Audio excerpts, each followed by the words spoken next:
2030 का भारत, इस मुद्दे पर हम लगातार बात करते आ रहे हैं और हमारे साथ अलग अलग मेहमान जुड़ते हैं, उनसे हम जानने की कोशिश करते हैं कि आखिर क्या 2030 के लक्ष्य भारत देश हासिल कर पाएगा या फिर नहीं।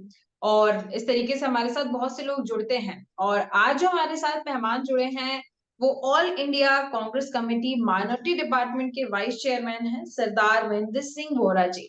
सबसे पहले मैं आपका स्वागत करूंगी सर, और धन्यवाद भी करूंगी कि आपने समय दिया और सस्टेनेबल डेवलपमेंट गोल्स के ऊपर आप बात करने यहाँ पर आज मौजूद हैं।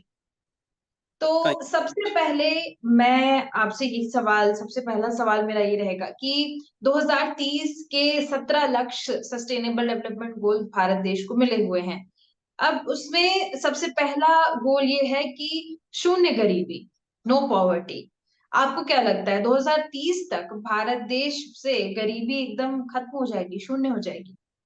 नमस्कार। Thank you very much. आज आपने मुझे आपके चैनल पे इनवाइट किया है। जी। आपका सवाल जो है कि 2030 में भारत से गरीबी जा सकती है क्या? हम्म। भारत देश इतना बड़ा है और हम्म। जो हालात अभी देश में है नीचे जी। तक, आज जो हम लोगों को हमारे प्रधानमंत्री जी बोलते हैं गरीबों को राशन मैं दे रहा हूँ, जी। राशन दिया जा रहा है, तो वो 2030 तक कैसे वो गरीबी रेखा से ऊपर उठेगा, ये आप सोचिए।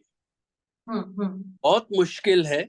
सबसे पहले लोअर लेवल पे हमारे को लोगों को इस तरीके से मदद करनी होगी कि बिजनेस उठे। हम्म। बिजनेस उठेगा, रोजगार आएगा, पैसे का रोटेशन होगा, तब जाके हमारी 2030 तो वैसे बहुत जल्दी की बात है, 6 साल में नहीं होगा, तब हम जी। कुछ आगे बढ़ पाएंगे, ऐसा मेरा सोचना है। सिर्फ हम्म। राशन देने से गरीबी नहीं हटेगी। हमारे को कर देना पड़ेगा, चाहे वो किसी भी रूप में हो। हम्म। लोअर लेवल पे हमको लोन्स तक बंटवाने होंगे ताकि छोटी छोटी दुकानों को बिजनेस करने के लिए उनके पास पैसा आए, रोटेशन हो और बिल्कुल। उनके घर की आर्थिक स्थिति सुधरे, तब जाके बिल्कुल। ये सोच सकते हैं। अभी इतनी जल्दी नहीं। बिल्कुल, यानी कि हम अगर ये कहें कि 2030 के जो लक्ष्य हैं तो 2030 तक तो हासिल नहीं होने वाला है, ये दो कह सकते कुछ भी नहीं हो पाएगा, क्योंकि जो हैं। हालात चल रहे हैं देश में, हम लोग हम्म। डेवलपमेंट की बात नहीं करते, हम सिर्फ आपस में एक दूसरे को लड़ने और लड़ाने की बात करते हैं। डेवलपमेंट बिल्कुल। होगी जब हम गरीब तबके को आगे बढ़ाने की सोचेंगे और पूरे देश बिल्कुल। एक माला में पिरोने की सोचेंगे। Correct, correct. ये देश किसी एक का नहीं है, हम सबका है। और देश डेवलप हो पाएगा जब तक हम सब एक दूसरे को साथ में लेके चलेंगे। बिल्कुल, बिल्कुल। जैसे आपने सिर्फ अभी राशन की बात कही कि मोदी जी राशन बाँट रहे हैं, तो राशन बाँटने से काम नहीं चलेगा। आपने देखा होगा नीति आयोग की जब रिपोर्ट सामने आती है, तो उसमें कहा जाता है कि गरीबी दर जो है वो कम हो चुका है। मतलब भारत देश में अब गरीब बहुत ही कम हैं। तो हम्म, इस पर आप क्या कहेंगे?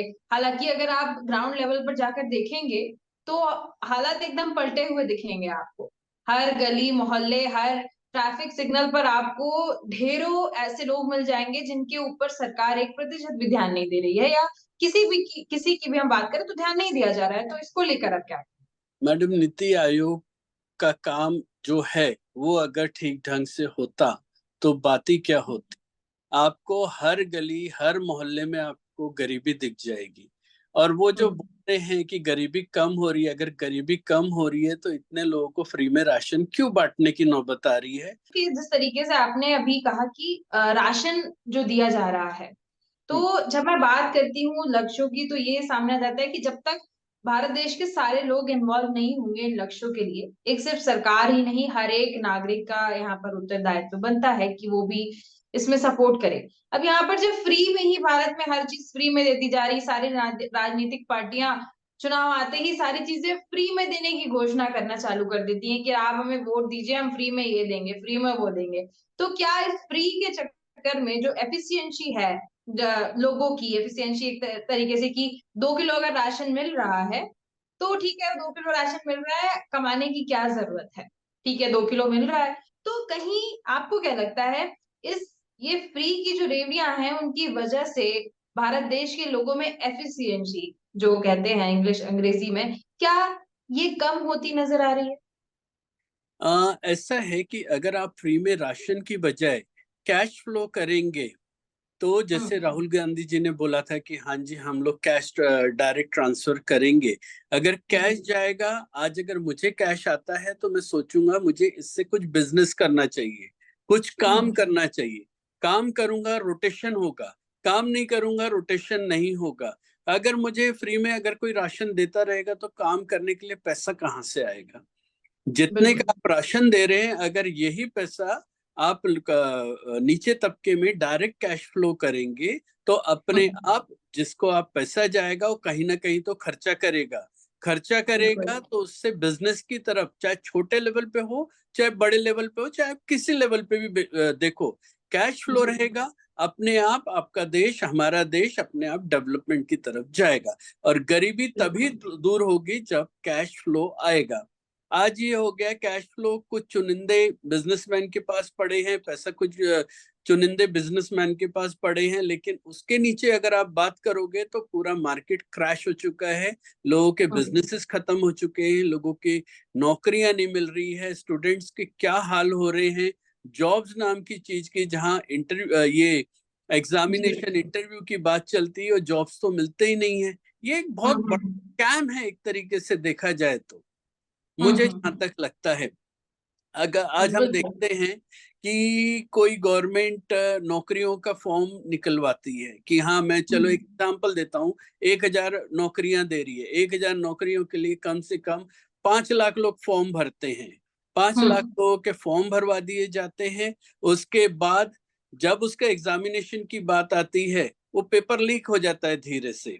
अब वो कैसे लीक हम्म। होता है उसकी तह तक कोई नहीं जाता है, सिर्फ बवाल मचाते हैं पेपर लीक हो गया, पेपर लीक हो गया। लेकिन जो 5 लाख बच्चों ने पैसा भरा है जी। फॉर्म लेने का, अपने जो भी गवर्नमेंट को पैसा भरा है, जिस जिसको भी पैसा भरा है, वो जी। पैसा कहाँ जाएगा? ना तो नौकरी मिलेगी, ना हम्म। आपको कुछ करना पड़ेगा, सिर्फ धीरे से पेपर लीक करके, और वो बात को फिर आगे 6 महीने 8 महीने तक या साल भर तक वो इंक्वायरी होती रहेगी और उसका रिजल्ट आएगा बिल्कुल। कुछ नहीं। तो ये सब बिल्कुल। चीजें हम लोगों को ठंडे दिमाग से सोचनी पड़ेगी।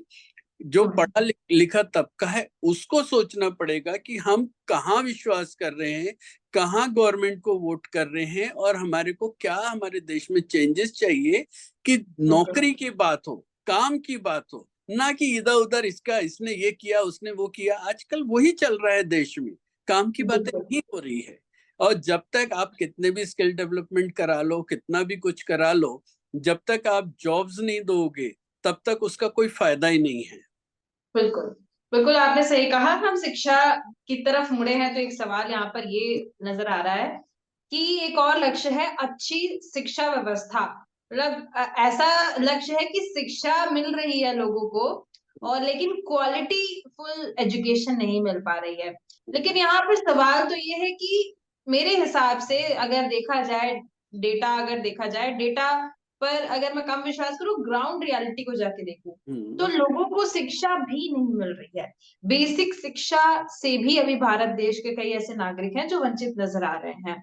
और इस पर गवर्नमेंट का भी कोई सपोर्ट नहीं है, ना ही लोग एक दूसरे को सपोर्ट कर रहे हैं। लेकिन लक्ष्य जरूर मिला हुआ है कि क्वालिटी एजुकेशन मिले सभी को। इसको लेकर आप क्या कहेंगे? शिक्षा के क्षेत्र में अगर हम देखें तो भारत देश में आपको सबसे आपको क्या लगता है कौन सा राज्य ऐसा होगा जो शिक्षा में बहुत अच्छा कर रहा है, या बहुत पढ़े लिखे लोग वहां से अच्छी अच्छी जगह पे पहुंच रहे हैं, या वहां पर एक गांव से लेकर शहर तक की शिक्षा की जो क्वालिटी है वो बहुत अच्छी है? क्या आपकी नजर में ऐसा कोई राज्य है? मैडम, शिक्षा का तो ऐसा है, अगर हम क्वालिटी देंगे एजुकेशन की, एजुकेशन क्वालिटी देंगे, और हम थोड़ा ईमानदारी से बच्चों के बारे में सोचेंगे, तो शिक्षा अपने आप हो जाएगी। असल में आप किसी सिटी की बात मत करो, क्योंकि हमारे देश में ग्रामीण एरिया बहुत है। अगर आप ग्रामीण में जाके देखोगे तो वहां हम्म। पे बच्चे जाते कितने स्कूल में, 4 6 5 8, और टीचर बिल्कुल। उसके ऊपर 3 3 होता है। जो तीन हम्म। टीचर अगर 8 बच्चों को पढ़ाने के लिए गवर्नमेंट से इतना पैसा लेगा, और बच्चों जी। की एडमिशन की भी नहीं सोचेगा तो कहाँ से पढ़ाएगा? उसको भी पता है बिल्कुल। बच्चे है नहीं। गवर्नमेंट को ये भी नुकसान होता है और गवर्नमेंट को दूसरा टीचर्स को प्लस बच्चों को नुकसान होता है। टीचर बोलती है कि हाँ बच्चे नहीं है और बच्चे बोलते हैं टीचर पढ़ाता नहीं है। हम्म। मैं नागपुर से बिलोंग करता हूँ। मैं जी। किसी कॉलेज या इंस्टीट्यूट का नाम नहीं लूंगा, लेकिन जी। वहां का एक आपको सीधा बताता हूँ। नागपुर में क्या होता है, आप बच्चों को 1 to 10 तक जैसे तैसे पढ़ लेगा स्कूल जाके, लेकिन वहां हम्म। 11 से जूनियर कॉलेज शुरू हो जाता है। नागपुर की हम्म। आप कहीं पे भी चले जाओ मैक्सिमम कॉलेज में कि 11th और 12th के बच्चे पढ़ते हैं क्या? नहीं जाते हम्म। कॉलेज, क्योंकि जी। कॉलेज टाइप्स कर लेता है ट्यूशन इंस्टीट्यूट से। ये हम्म। बहुत सोच गहराई वाली बात आपको बता रहा हूँ। कॉलेज जी। टाइप कर लेता है ट्यूशन इंस्टीट्यूट से। कॉलेज का फीस हम्म। होता है 3,000, 4,000, 5,000 रुपए। ट्यूशन जी। ट्यूशन का फीस स्ट्रक्चर होता है 80,000, 90,000, 1 लाख रुपए तक। बिल्कुल। बच्चा कॉलेज में जाएगा 2, 3, 4, 5, 8, ठीक है, हम्म। और ट्यूशन क्लासेस पूरी अटेंड करेगा वो। तो बिल्कुल। सरकार ने ट्यूशन क्लासेस को परमिशन दी है कि कॉलेज को दी है, मुझे ये नहीं समझ में आता। कॉलेज के हम्म। पूरा स्ट्रेंथ रहता है, स्ट्रेंथ के हिसाब से टीचर्स होती है, लेकिन अगर आप हम्म। बात करेंगे तो टीचर्स आके सिर्फ कॉलेज में बैठते हैं। कई जगह तो बिल्कुल। ये आया है कि वो टीचर जो कॉलेज में पढ़ाता है, वो कॉलेज हम्म। से भी सैलरी लेता है और खुद का इंस्टीट्यूट भी खोल के रखा हुआ है उसने। बिल्कुल। हाँ हाँ हाँ। भाई, मैं यहाँ से भी सैलरी लूंगा या यहाँ पे मेरा बिजनेस चलेगा, इधर ये। और पेरेंट्स जी। को कितना प्रेशर आता होगा, जो पेरेंट 2,000 रुपए की फीस नहीं भर सकता है या 4,000 बिल्कुल। फीस नहीं भर सकता है, उसको मजबूरी में अपना पेट काट के अपने काम धाम रोक के कैसे करके वो उसकी ट्यूशन की फीस देता होगा, ये हमारे टीचर्स नहीं समझ रहे हैं। ठीक है, तो हमने एजुकेशन से रिलेटेड बात कर ली, गरीबी की बात कर ली कि 2030 तक गरीबी हट पाएगी या नहीं। एक और यहाँ पर बेसिक, जैसे हम फोकस कर रहे हैं 3 लक्ष्यों पर, शून्य गरीबी, शून्य भुखमरी और हम्म, अच्छी शिक्षा व्यवस्था। हम्म, अब बात आएगी भुखमरी की। हम्म। या कहा जा रहा है कि भुखमरी कम हो रही है, लेकिन ग्लोबल हंगर इंडेक्स आपने देखा होगा, ग्लोबल हंगर इंडेक्स में इंडिया कहाँ स्टैंड कर रहा है। ठीक मैं है। कोई चेक कर लीजिए, सॉरी आपकी बात इंटरप्ट कर रहा हूँ, उसी को चेक कर लीजिए। जी। 2014 से पहले हम कहाँ थे और 2014 से 2024 में हम कहाँ हैं। हमारे को इंडेक्स पता चल जाएगा गरीबी भुखमरी में हमारे देश की क्या हालत हो चुकी है। हम बिल्कुल। आज बहके हुए हैं, हम रियलिटी नहीं सोच रहे हैं कि हमने क्या करना है क्या नहीं करना है। मतलब हम्म। एक बोलते हैं ना, हम अपने हाथों से अपना, मेरा तो समय निकल गया, मेरी पढ़ाई निकल गई, मेरा बिजनेस हो गया, मेरा सब कुछ हो गया, मेरी उम्र हो जाएगी, आज जी। 50 हो गया। आजकल के जमाने में 50, 55, 60 कोई ज्यादा, यानी उसके ऊपर का इंसान सोच भी नहीं सकता कि हम चल जी। पाएंगे। लेकिन आप बिल्कुल। हमारे बच्चों की बात करो ना, तो मुझे दुख होता है और चिंता होती है कि मेरे बच्चे मीन्स आपकी भी फैमिली में आपका भी एज अभी कम होगा, लेकिन जी। आज से 5 साल 10 साल बाद हम किस तरफ जाएंगे हमें कोई गारंटी नहीं है।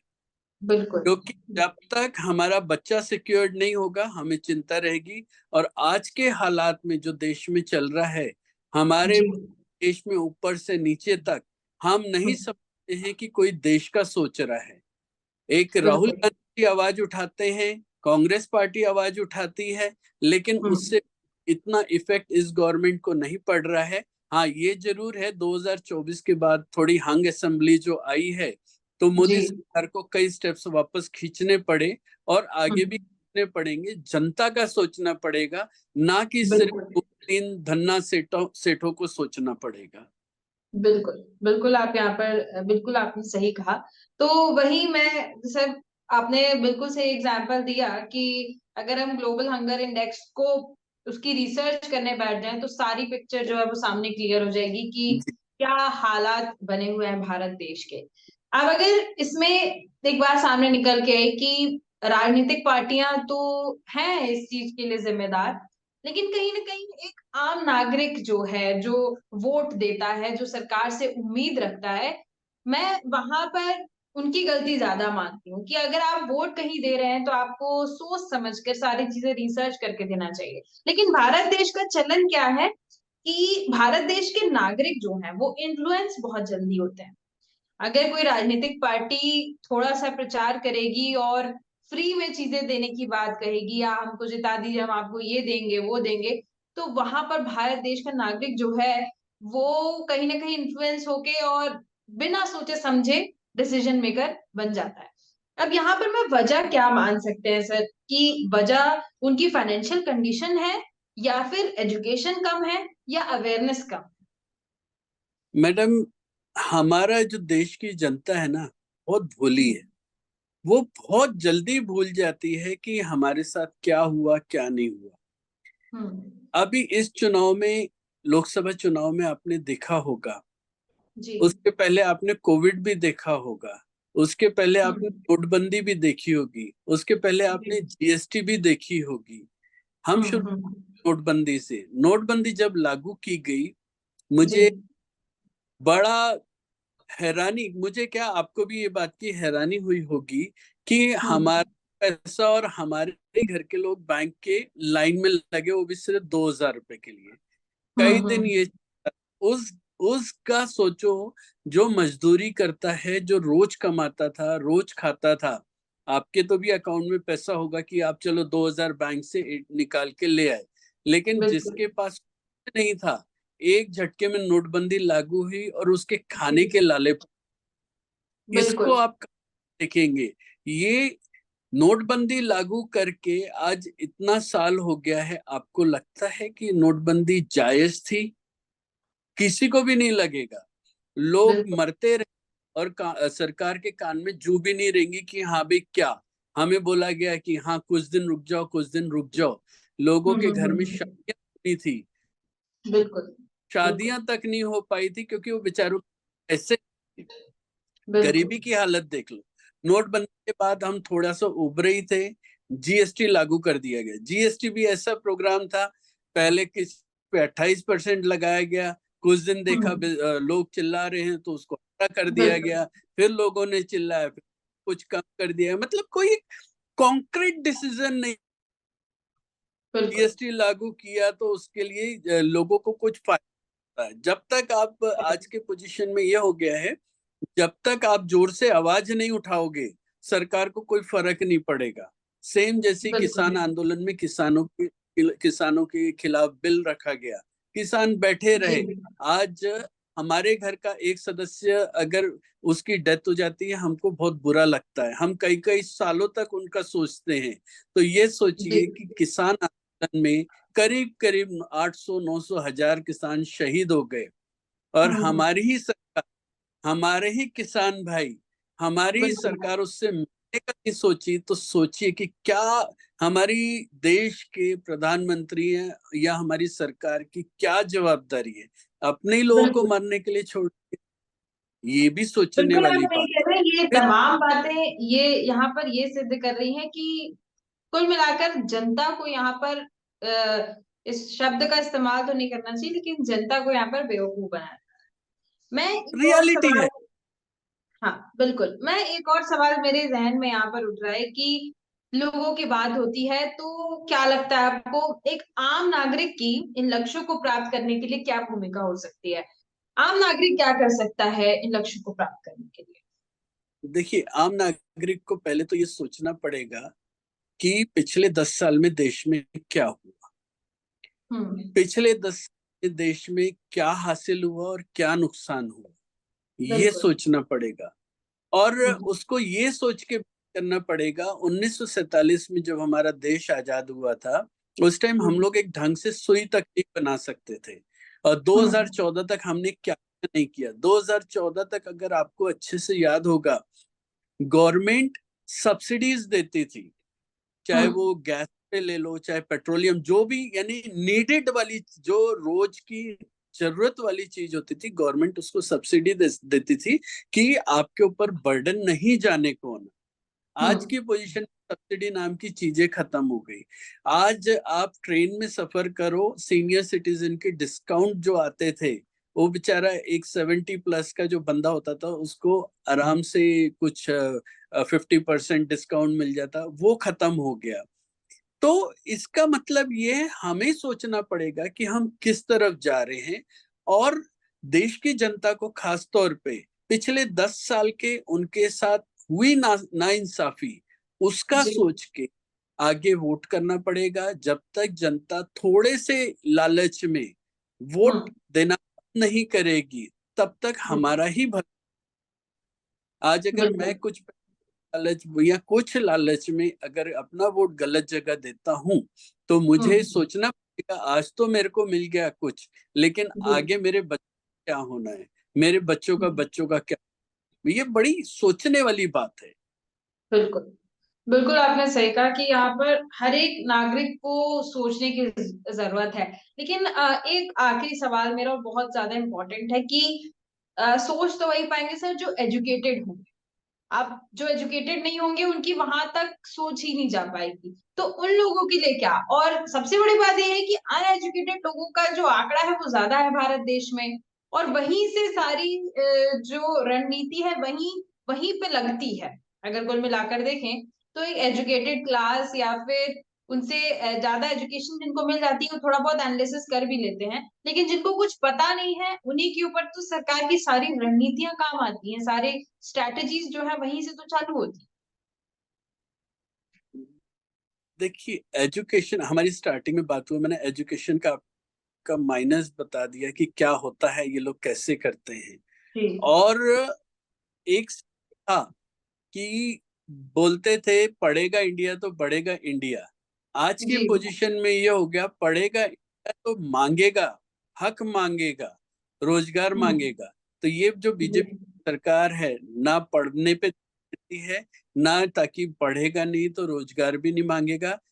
मोबाइल में लगा रहे, आजकल का बच्चा से लेके हर चीज मोबाइल में इतना ज्यादा बिजी हो जाते हैं कि उनको ये सोचना बंद हो गया। उनकी जो बुद्धि है ना, एक तरीके से हम्म। उस साइड से साइड है कि मुझे मेरा भविष्य में क्या करना है। तो बिल्कुल। रोजगार के लिए तो हमारे को बहुत जरूरी है, और एजुकेशन के लिए सरकार की हम्म। इच्छा शक्ति पे डिपेंड। और हमारी जो एक मैं थोड़ा सा ट्रैक के बाहर की बात बोलना चाहता हूँ, क्योंकि जी। आपने भी बोला आखिरी सवाल है।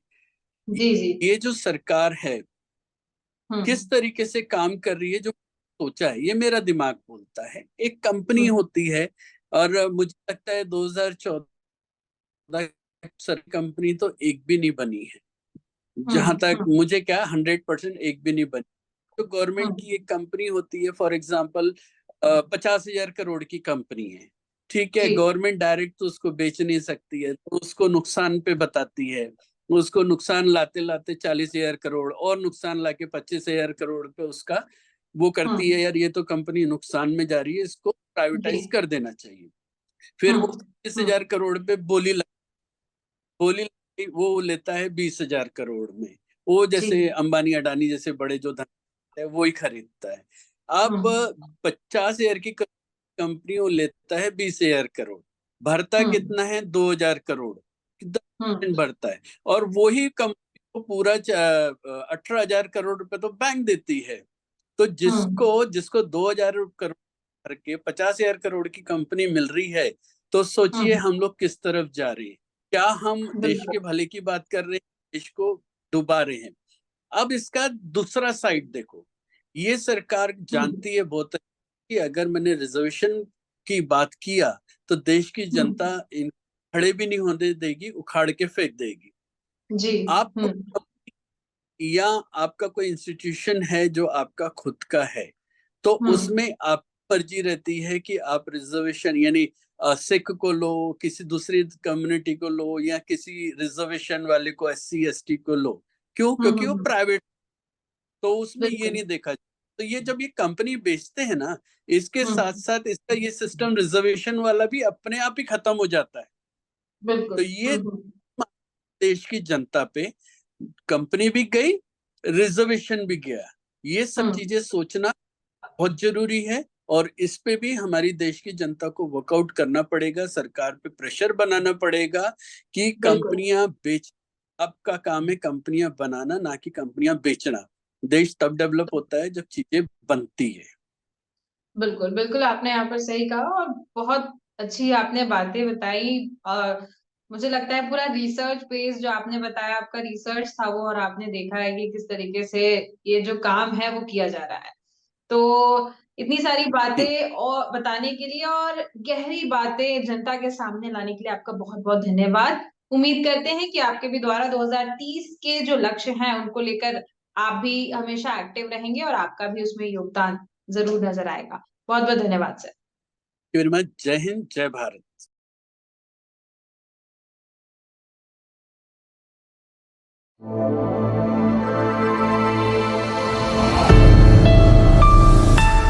धन्यवाद। आप देख रहे हैं नेशनल खबर न्यूज़। आगे खबर अपडेट करने के लिए हमारे चैनल को सब्सक्राइब करें। खबर आपकी, नज़र हमारी।